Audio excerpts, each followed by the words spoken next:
Within the next decade or so, we are going to pass a number of tipping points, beyond which it's going to be very difficult to recover. Reckless burning of fossil fuels, the destruction of the forests, pollution of the ocean. How is it possible that the most intellectual being that ever walked the planet is destroying its only home?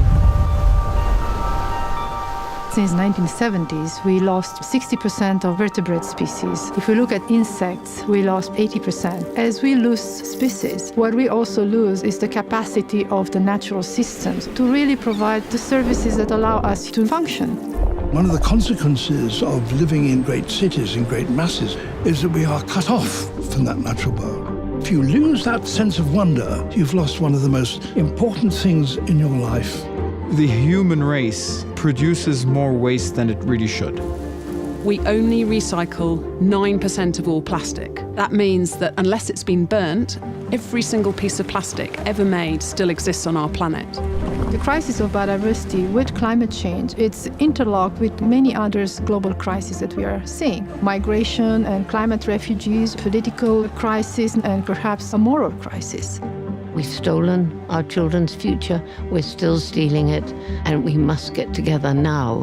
When I first started the school strike for the climate, I never would have imagined that it was going to be this big. It's over 100,000 children from all around the world. The consumer has to be the one that forces everyone's hand to say, I will not buy from you unless you have a sustainability policy and a clear transparency on the whole supply chain of the product that I'm buying. We're now seeing a real increase in the number of collaborations and partnerships, creating extraordinary coalitions and setting ambitious targets to get us on the right path in line with what the science is telling us. Employees have a responsibility to demand a better value system from corporations, and that's one way to pressure leaders to take a stand and say that they're going to be committed to the environment.